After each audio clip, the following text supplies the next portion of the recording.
1979, and I'll be hanging out with the unputdownable Ibn Abod Dixon. I greet you. I greet you, citizen. Good evening, everyone. And the unstoppable Tony Waji. Thank you so much, citizen. Okay, so the team is ready. I hope you are.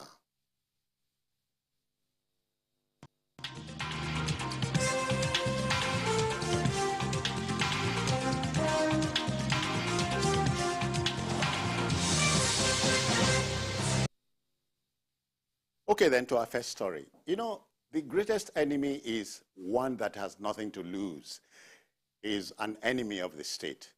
Now, 5 suspects have been arrested by the Transport Secretariat of the Federal Capital Territory, FCT Abuja. They specialize in vandalizing perimeter fences, communication cables, and rail tracks. They have vandalized the Abuja light rail track, and the mandate secretary of the Transportation Secretariat, Ubokanya, vows they would be dealt with. Can he walk the talk? You expect him to? Yeah, I believe at least they have been apprehended. Well, I feel that it shouldn't stop there, because if you look at, I'm looking at the whole, act of stealing. Now, we are looking at the perimeter fencing. We are looking at the communication cables and rail tracks. Why perimeter fencing? To make available thoroughfare for them. Why the communication cables? These are very expensive cables. These are armored cables that the market price is high. So going there to steal, they are very deliberate, obviously. And also, we shouldn't forget that they have ready markets somewhere. Yeah. So the bottom line is, aside apprehending them, they need to quiz them.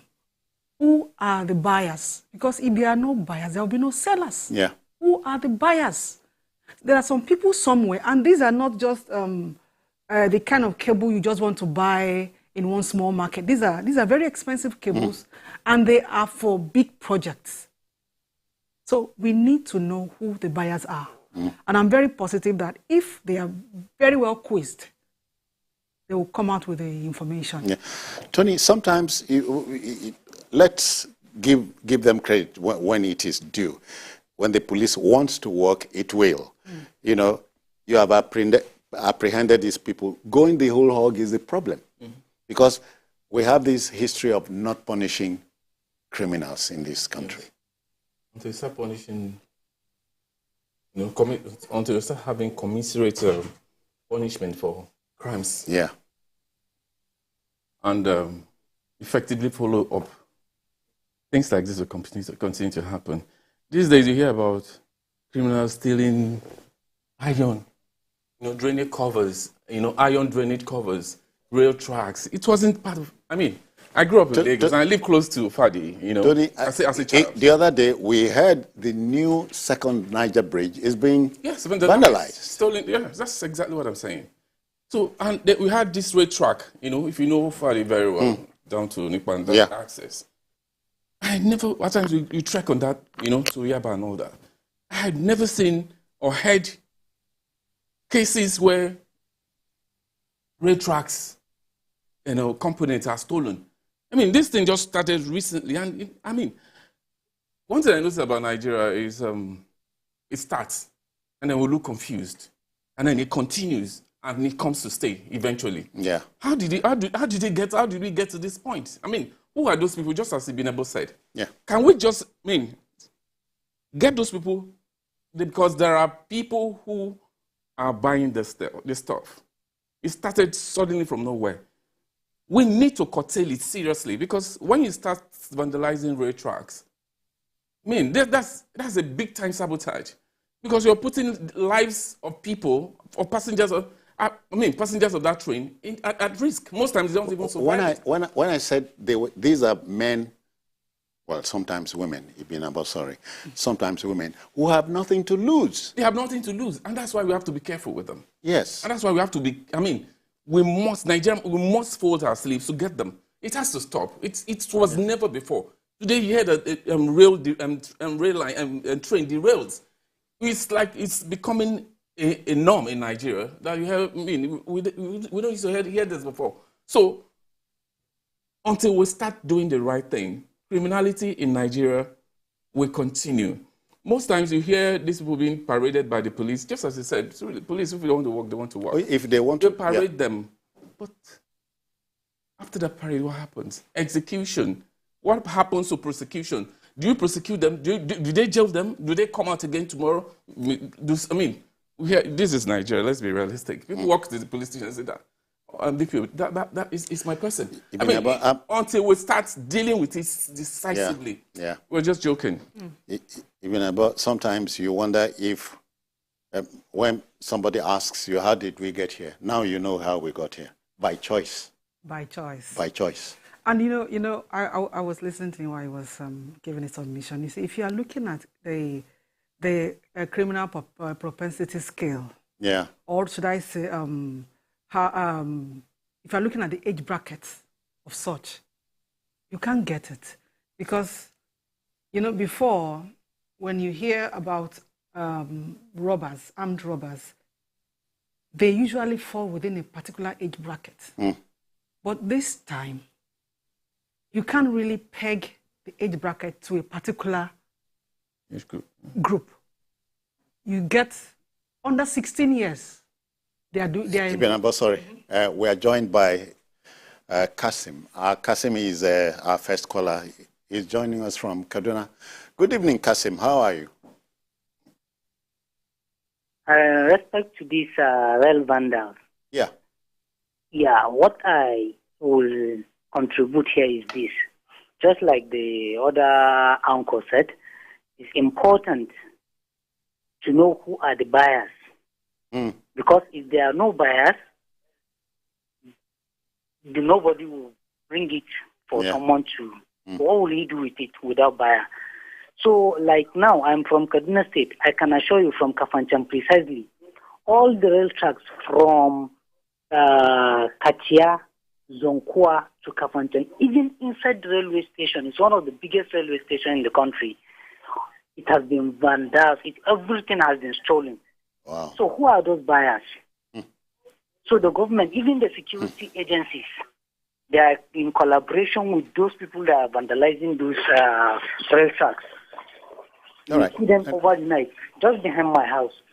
So let's be realistic and get the culprits. Who are the buyers? Thank you. Very important. He has dropped it. He is echoing what you said earlier on. Let's go to the root of the matter. Where is the market? Who buys these things? If you look at what they stole, these are not items that somebody will just wake up and say, I want to go and steal. Yeah. So probably if you profile them properly, maybe they're even engineers. It is not you don't just wake up, you don't know the right tools to use. Yeah. How do you know the right tool to use? How do you know where exactly to get the cables? How do you know how the cables are fixed underneath the rail? So there is more to all of this, and until we get to the bottom of it, and like he said, commensurate punishment. That's it. Okay.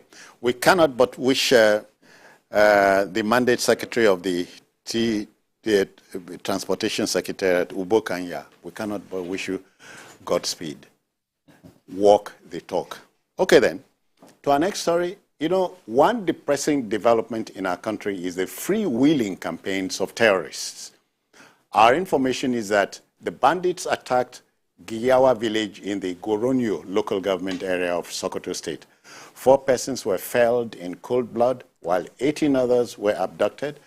Now, many valuables, including livestock, were ferried away in the process. The police are said to be on the trail of their assailants. Sometimes you think, Tony, we are a long, long way from home. I'm tired of this, you know. It's like it has come to stay in Nigeria. I mean, it doesn't happen to either of us. It doesn't mean it's not going, it's not happening. It happens on a regular basis. Yeah. Yeah. To the extent that people are being kidnapped, terrorism has come to stay. They go to school, they abduct students, and they take them out of, communication for days. And government appears helpless.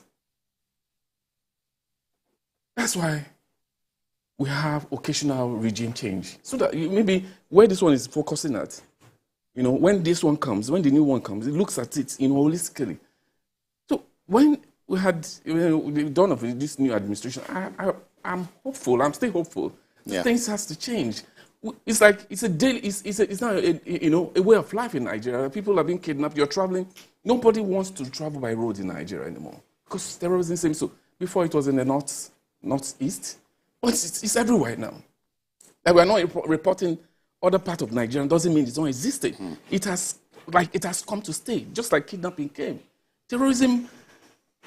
I don't know. Government cannot appear helpless here. We cannot be saying the same thing every day and nothing is being done. I know the government, federal government is doing a lot in this regard, but for me, what I see is what I believe mostly, not what you tell me. I want to see it happen. Because just yesterday, somebody wants to travel, and he was telling me, I can't afford to travel by road in Nigeria. I like traveling by road, but it's a risk, even when you feel you're brave to muster it. It's a big risk. Majority wants to fly. Despite the fact that to fly today is very expensive.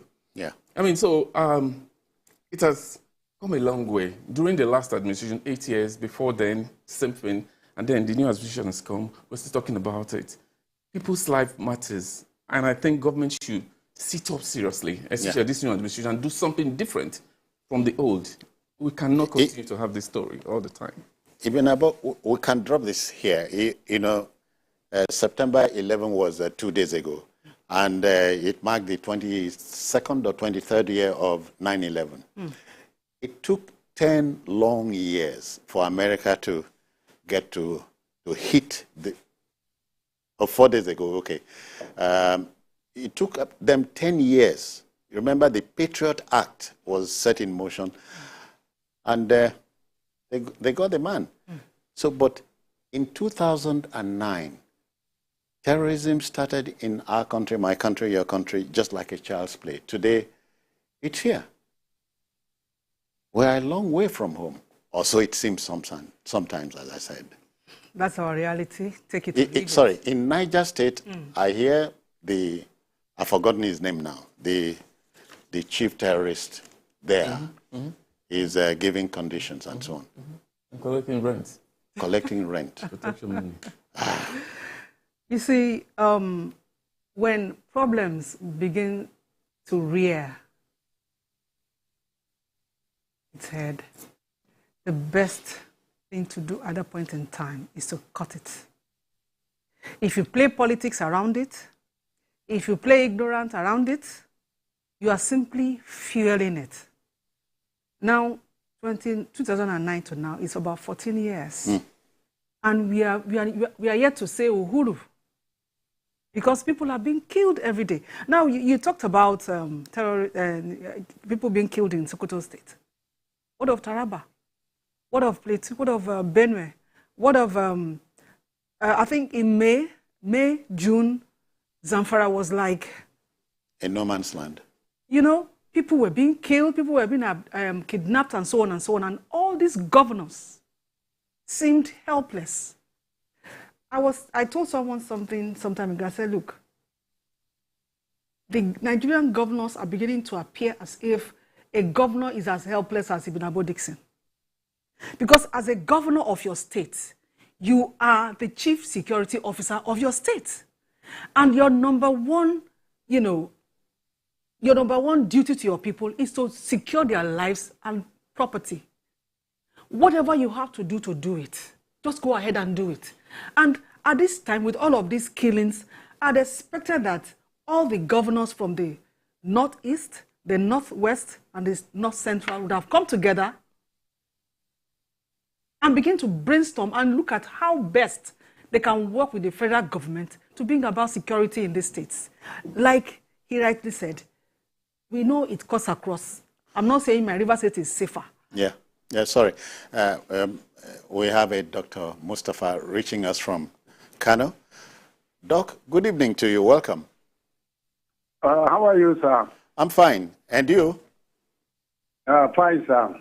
Let's go. I'm a retired controller of immigration as well as a doctor in international relations.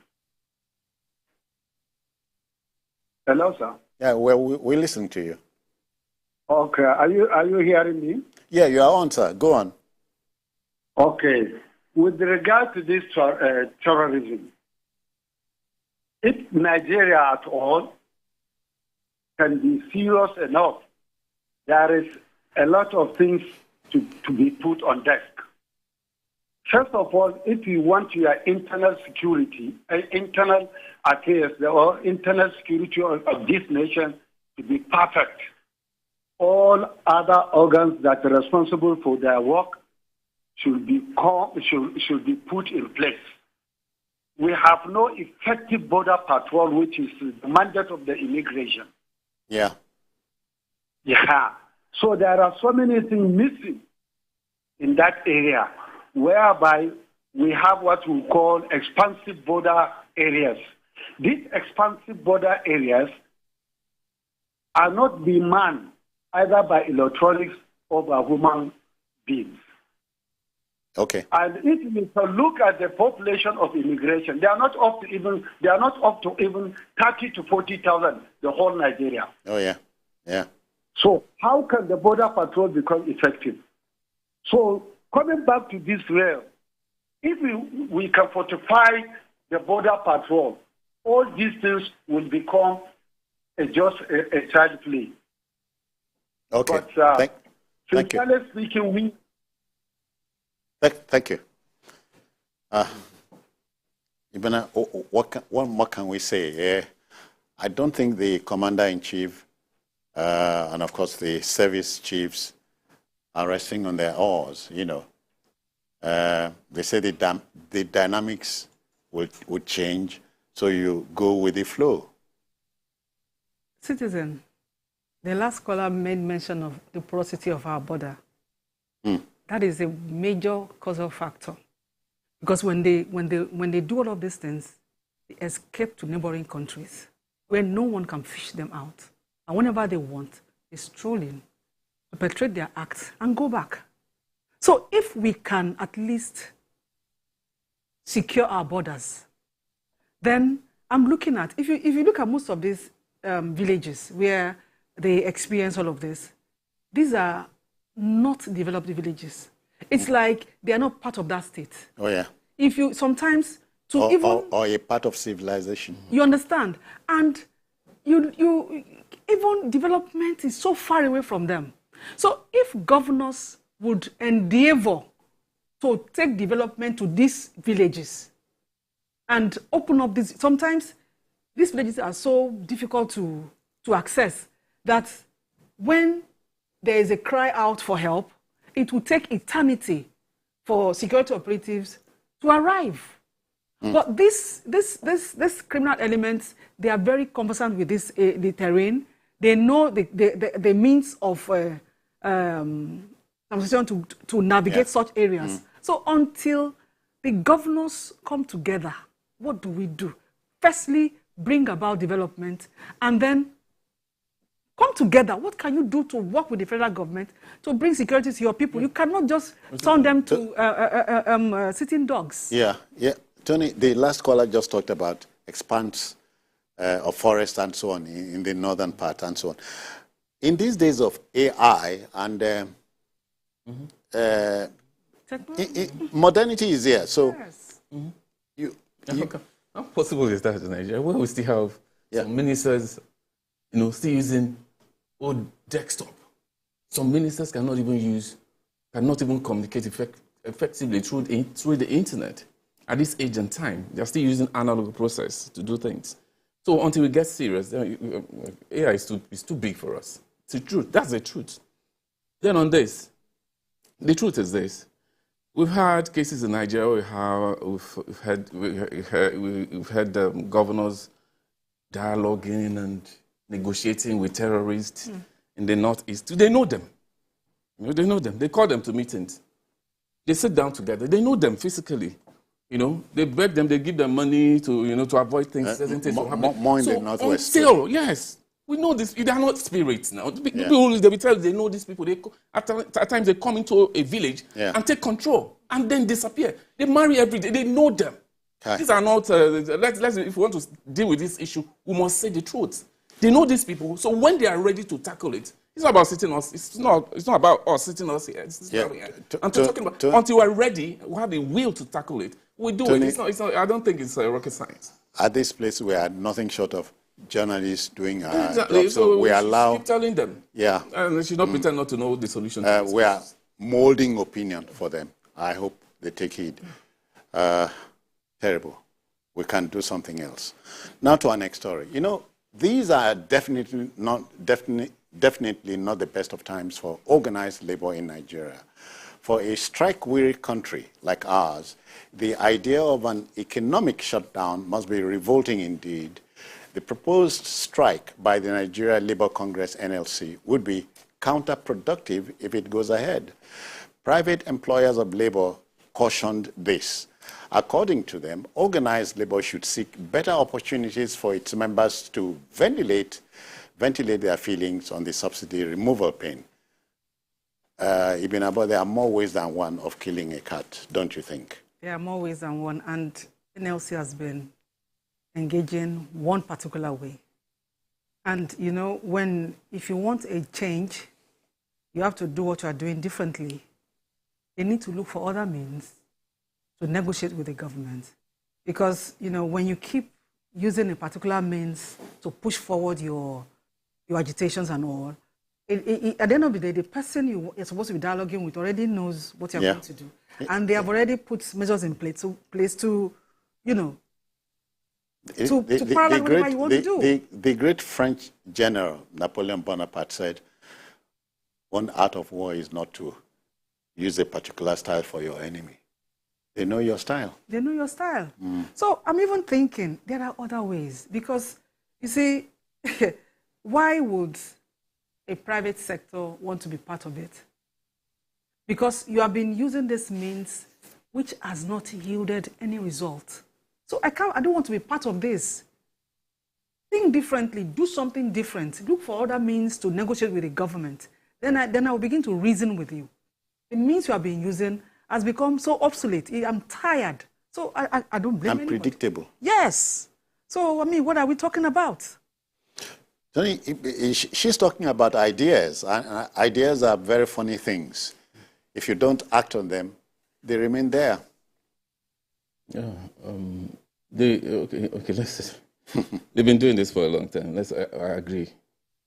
But in Nigeria, strike is what government most times listens to. But in this particular case, they said they've engaged government at the federal level. I mean, but government seems to, you know, at this point backslided. Like they are no longer interested. Because this is not the first time. They've met the chief of staff to the president. They met, a committee set up by the president. But according to NLC, nothing forthcoming is coming out of it. So that's why I think government is not, you know, and I think they said, they said they met the president the other day, and he assured them that he's going to reject the committee to negotiate labor. True, the truth, the subsidy removal is still having a very serious impact on Nigerians. And the palliative so far, it's not, people are not seeing it enough. Maybe it's going around some states, but majority of the states, because I believe in empirical facts, I ask questions. Seeing is believing. Go around Nigeria and ask them, where are the palliatives? Some governors are not even forthcoming on it. So until those things are done, let's be realistic. Negotiate, sit down with labor. I'm not subscribing to this strike thing, but the first thing has to be done. You've removed that subsidy. Then sit with the labor and listen to them. I mean, you can't remove subsidy and at the end of the day, people are still buying fuel at 30,000 naira salary, minimum wage. You know, nothing has changed. I mean, people pay school fees. They do a lot on that salary. So if this is happening, and everybody uses petrol these days. So if let's just sit down around the table and talk about this. And at the end of the day, people, But I think NLC is not doing it. For me, they're doing the right thing, except for the strike. Okay. But the government needs to really engage them, seriously. All right, let's do one thing now, make some money, and we take a few moments of your time. Go on. We'll be back shortly.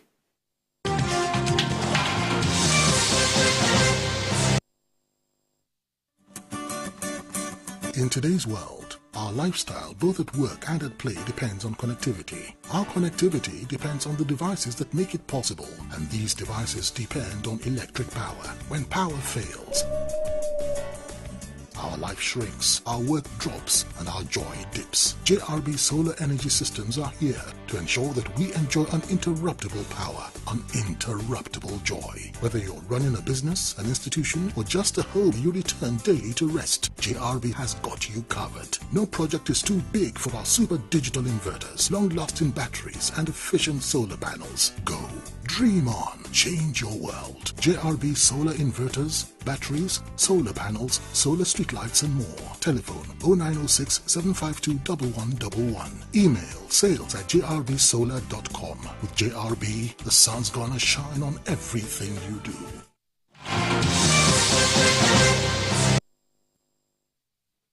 Okay.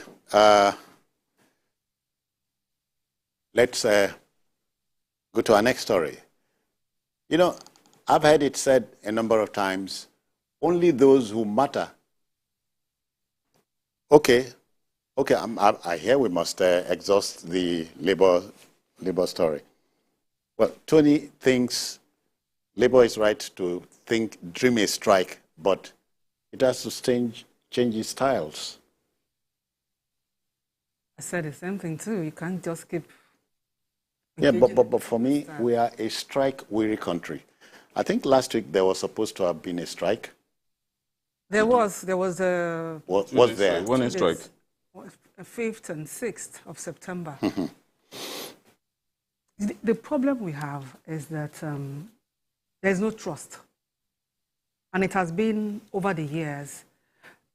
A particular government will sit at a table, have an agreement with NLC, only for them to renege on the agreement, which is very unfortunate because a people-centered government shouldn't look, you're not looking at NLC, you should be looking at the people. Yeah. The people who put you there. If the people are comfortable, I don't think NLC has any business going on strike. But everybody, I mean, tell me who has not been beaten by what is going on lately. Are we waiting, like somebody said, somebody so many years ago said he was yet to see anyone eating from the dustbin before he would believe that Nigerians were suffering. Those years were even better off than we have today. So people are really suffering, and the government should, whatever opinion you have formed of NLC, keep it. Yeah. And look at the plight of the people and respond to NLC and bring about, see, if you are going to solve a problem that has been there for so many years, there has to be an immediate solution, a medium-term solution, and a long-term solution. Yeah. You can't just slam everything at the center. People are going crazy. Citizen, people are going crazy. People are so conflicted. Some people is like, okay, what do I do? Am I going to go into this and that? We're talking about criminality. Yeah. If you take the statistics of those who are falling into that line now, it's unprecedented. Tony, the organized private sector is saying, no, hold your brakes, let's try something else. You don't share the sentiment? Yeah, I think they're right to say so, you know. How do they, that's TUC, you know, refused to join. The last one in strike. Yeah. Into the line of NLC, which is expected, because I saw the sign. But for me, that's not the issue. The issue is that subsidy was removed, and the people are not feeling the impact. For me, I've said it many times. I've said it many times. But hold on, subsidy had to go. It has to go. It's necessary. Had to go. It must go. Okay. For me, I asked someone the other day, if subsidy has to go, subsidy is a fraud. No problem. But where are the fraudsters? I mean, it tells you that some, you know, money were was exchanged wrongly. So if subsidy was it's a fraud. So sorry, who are the culprits? First of all, sorry, Tony, don't let us keep Taiwo. He's waiting patiently at Abuja. Taiwo, good evening. Welcome to you. Good evening, sir. All right, then. I want to bear my mind on the issue of security. Well, hello, are you hearing me? Yeah. Are you following? Okay. Yeah. Yes, I want to bear my mind on the issue of security. As a country, you see that we have different states and different orientation here and there. And particularly when you look at the formation of security agencies, you can bring in somebody from Sokoto to come and oversee security in Anambra. But it doesn't work like that, and that has been the Nigerian problem. Most of the people that you bring in to secure those environments do not really have, like we say, stable interest.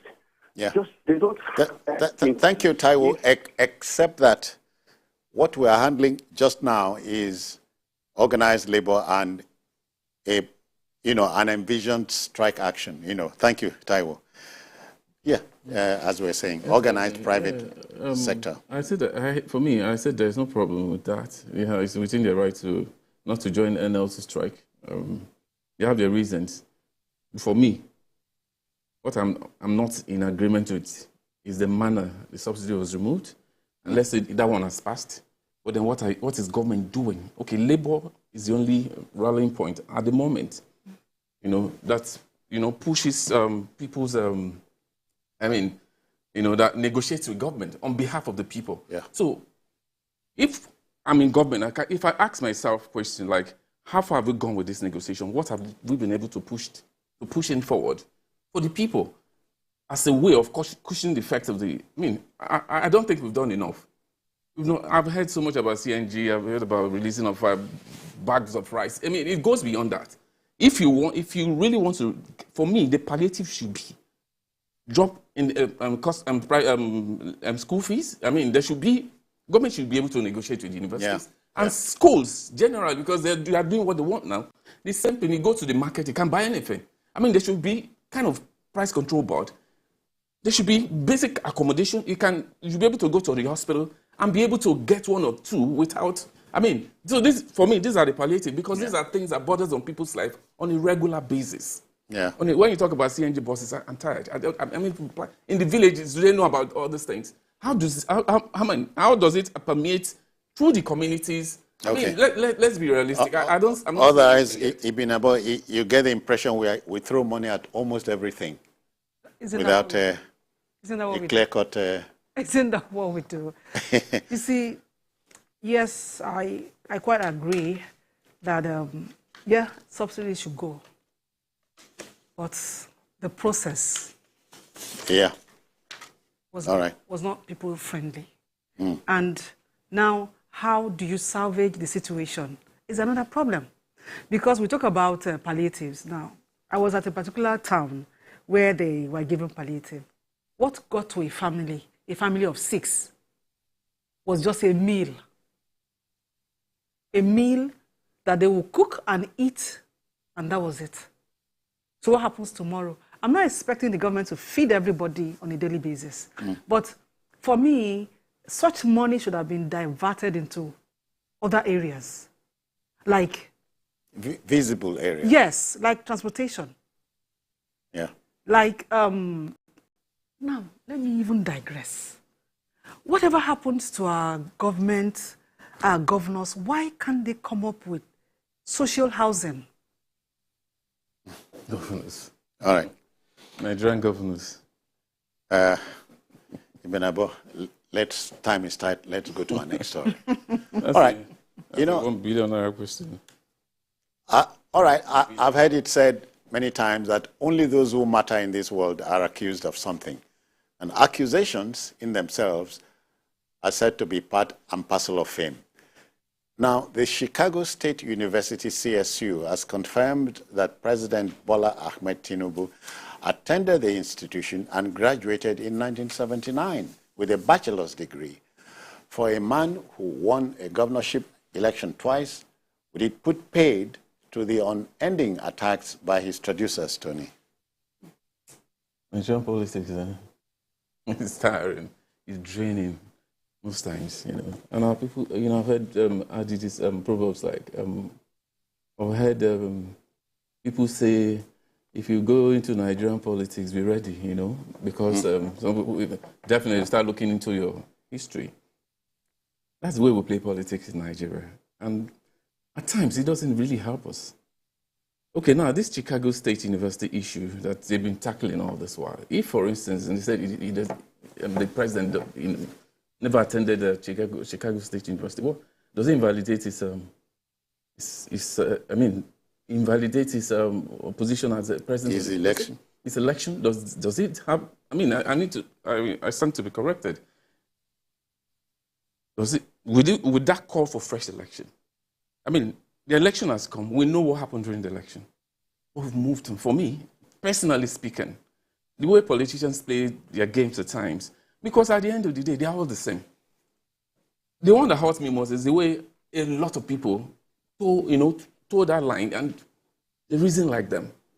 Because they eat from the same table. Yeah, they eat from the same table and do things together. But we want to kill ourselves for them. Because this issue has been spoken. I mean, this is not the first time Chicago State University is talking about. He said he attended Chicago State University. So what else do we want at this point? That's the question I get. What else do we want? Okay, because tomorrow again, I think the presidential candidate of the PDP, Atiku Abubakar. Yeah. So if tomorrow, now I hope they are satisfied with this, but in case they are not satisfied, and tomorrow again, Chicago State University released the same report, what do we do? For how long are we going to? For me, what I'm interested in now at this point is governance. What will benefit the people? There are cases in court, but they should not divert attention. For me, that is because that is politics being played at the altar of governance. If we want deliverables, they are there now. I mean, APC government is in charge. I mean, it's a new day, and the new administration is saying we can do it. Let's watch them. The court case, let it go. But the noise making and all that is what I have an issue with. He's not speaking for you. Or is it? I tell you, he has spoken the mind of... Maybe your mind as well. Many Nigerians. You see, there's something Yorubas say, if I can say it here. They say, when logs of wood higher, you can't want to access the one underneath without taking away the one on top. See, right now, Nigerians are hungry. Right now, the economy is bad. Right now, people are suffering. And that is what is most important to people. So let politicians play their politics. And leave us alone. And leave us alone, and let Mr. President preside over Nigeria and make life worth living for Nigerians. That is the bottom line. All of this, see, they are all friends. I've seen, there are cases that so many years ago, you feel that, oh, this is the end. They end up, they will solve it, they will settle it, they will become, they are friends again, and they move on. Meanwhile, some people, if you don't break their heads, some families, if you don't break to pieces, some husband, if you don't leave wife. So let us face what is, take what belongs to the back burner to the back burner, and bring what belongs to the front burner to the front burner.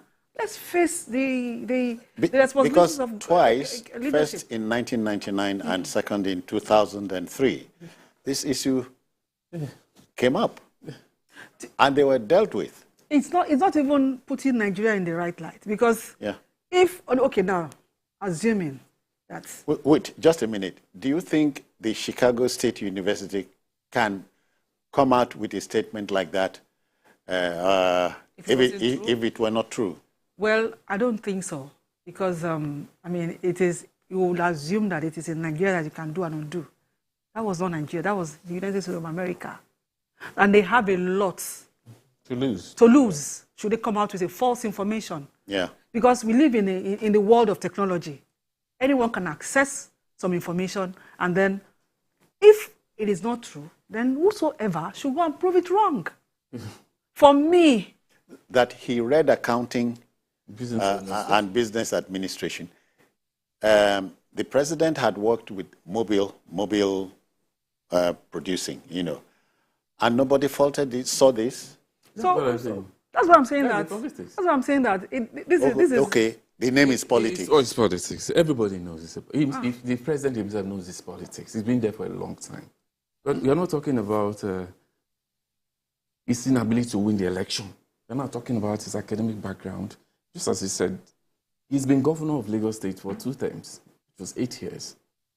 And president at the moment. There's a case at the tribunal. I think they're heading to opposition. They are heading towards the Supreme Court at the moment. So, for me, that should be the focus and not academic. Because I'm asking, at the end of the day, assuming it goes the other way, what happens? So that is not what Nigeria, at this level, that's not what Nigerian police should be.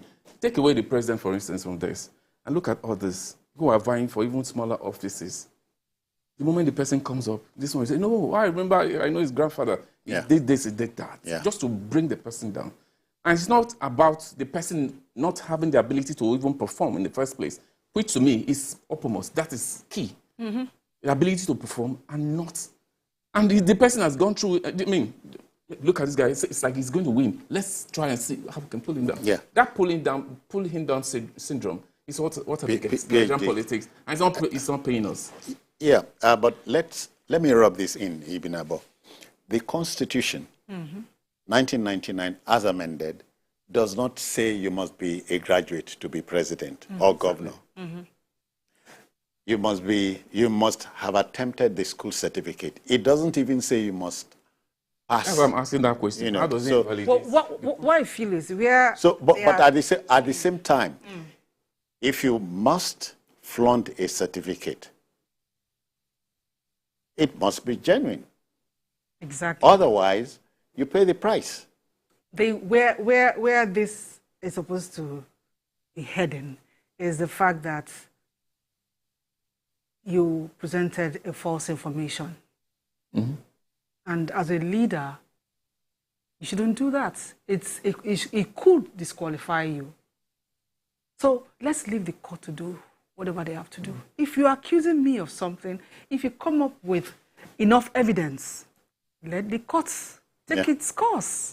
But in this case, the university said he attended the school and he graduated. So who are we to say no? So in case, who is anybody to say no?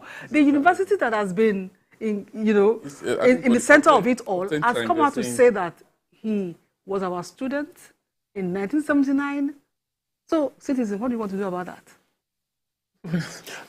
But Tony, make I just ask this question: Isn't it time we raise the bar? Look, for you to be governor, to be local government chairman, to be president, you must scale this bar. Entirely. Yeah, we have to look at our constitution, look at the books again. I support that because you need to see some people. Because 2 or 3 days ago, some folks lost his election because of... we need to raise the bar. We need to, because in other areas, the bar has been raised a long time. But in Nigerian police, they're okay with it, because it benefits them. So over time, we need to do something drastically, quickly about it. Otherwise, we'll have people who cannot even contribute to the country growth in any way. You see them at the National Assembly, a lot of them sleeping. They can't even communicate effectively because we've had it over time, and some people are not, they are not seeing it. And there are some counter arguments like you would be disenfranchising people. It doesn't matter. We need to, for instance, let's be realistic. In the private sector, for instance, there are some things, there are some qualifications that you expect to get to attain certain position. In Nigeria today, when you hear a senator, that respect. When you look at that person's profile, maybe a secondary school or a primary school dropout. I mean, it doesn't all go well for our development over time.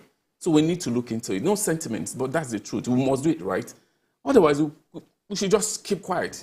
We can't make progress if we continue that way. But that's not asking for a state of utopia, if there's any such place. Citizen, for me, I agree with that. But have we not come across people who are even holders of master's certificate and they can't really express themselves? And they sometimes you wonder, who were your lecturers? How did you pass through the university? So you see, there are some at that point, are we not to blame? Because we have become what I normally would call an over-certificated environment. So you see, as much as we should be looking into that, I feel that if you want to balance it, there is more to governance. There are people that they are not graduates. They are very intelligent. Oh, yeah. And they run their businesses perfectly well. And they will tell you, I will employ you, you will work for me, I will tell you what to do.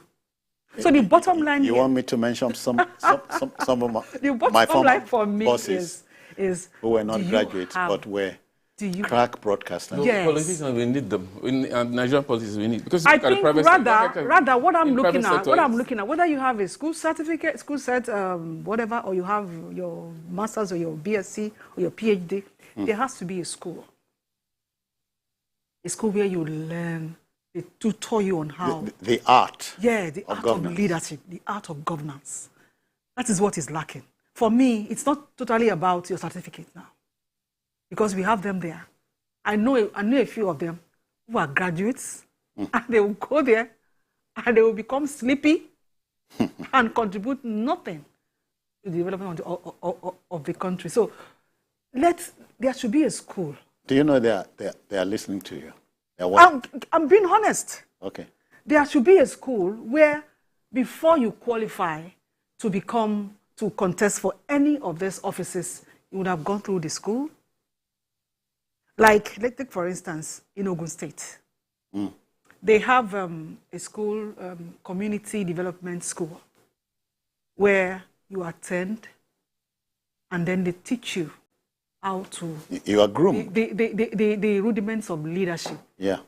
You understand? So there should be such at the national level, so that people will go there and understand that because you are a member of the House of National Assembly does not mean that people should be at your mercy. You are there to serve. Teach them. Let them know that they are to serve Nigerians. They are not there to go and, like when people say, go and be forming boss. No. It is all about service to Nigerians. Even as a president, even as a governor, it is about service. All right. Tony, we want to take it home now. The Chicago State University, CSU, has confirmed that President Bola Ahmed Tinubu graduated from the institution in 1979. So the hue and cry about that, you think should end? It's supposed to, ordinarily should end. But Nigerian politics, I mean, I see, I've gone to Twitter, I've seen the social media, even today, I've seen what's going on there.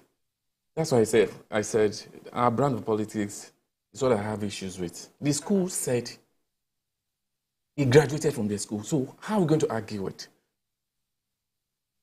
Which court you want to go? I mean, what is the issue here, for instance? The issue is, oh, you didn't go to the school. The school is now coming out to say, otherwise we have released, but the federal law doesn't permit us. So what else do we want? Let's be realistic. We may not like the individual, but the school has said it. So can we just let this matter slide? That's my opinion. The school, because, okay, apart from the school, where else are we going to go? They said he graduated in our school in 1979. And I mean, if I go to, and they said, I mean, okay, I should challenge the school. He said, you're lying. I mean, I should challenge the school. I said, you're lying. Do I have the evidence? The school is saying, he schooled here with us. And he left the school. You are not swayed by a gentleman who came out, I think, last week to say he was a classmate of the president's at the school? Why would he come out if it wasn't true? Because you see, as much as we know that a lot of so many things are possible in Nigeria. That's our in the name of politics? Whatever name you give to it. But for anyone to come out and say they were classmates, do you know what you are doing? You know what you are putting yourself out there for? You're not Mr. President. So, I mean, if you don't have your facts, if there are no witnesses, if there are no people to bear witness to the fact that, yes, you attended that school, and you are now confirming that President Bola Ahmed Tinubu attending the same school with you. In fact, him coming out, I'm not even as moved as the university. Because if you have a case against anybody, how do you win a case without facts, without evidence? So the evidence that we are all waiting for was for the school to come out and say, no, he was never a student. Yeah. But the school came out and said that he was once their student. Even if I don't like Mr. President, for example, even if I'm standing against him, I can't do anything. Yeah, but you don't have any facts. But you know for a fact that my countrymen, your countrymen and women are fastidious, not easily swayed. See, everybody has a right to believe what they want to believe. Everyone was waiting for what university State University was going to say. Yeah. And they have come out to confirm that he was once their student and he graduated in 1979. I don't know what I'm going to continue to drag again. I don't know what I want. What evidence do I have against? Yeah, I think it's just against that. It's just because the person in question is the president. We don't have time to waste. Otherwise, it won't drag too long like this. I mean, it's just about the personality. The school said he graduated from this school. This is not the first time we've had presidential election in this country. Buhari came, we had the same issue, and after a while, yeah, the issue is in court right now. Can we just focus? That's just because go online. That's what you hear. I mean, this school is now coming out to say he schooled with us and he left us in 1970. Can that put weight to this? Okay. All right. I hope that every agitation would end as it is. Otherwise, Ibn Abu and Antonio, I don't know what else anybody else wants at this stage. Okay, we must apply the brakes here, but not before thanking you, the viewer, and of course, the backroom boys here. Tony Waje, many thanks for your time. Thank you, sir. Ibn Abu Dixon, many thanks too. Thank you, sir. That will just about do it on Journalist Hangout for this week. You may watch a repeat broadcast of this episode tonight at 11. Join us on Sunday for a fresh edition for 2 hours from 1:30. We are also on YouTube at youtube.com/TVC News Nigeria. I am Citizen Jones Hussein. Bye-bye now. Bless you.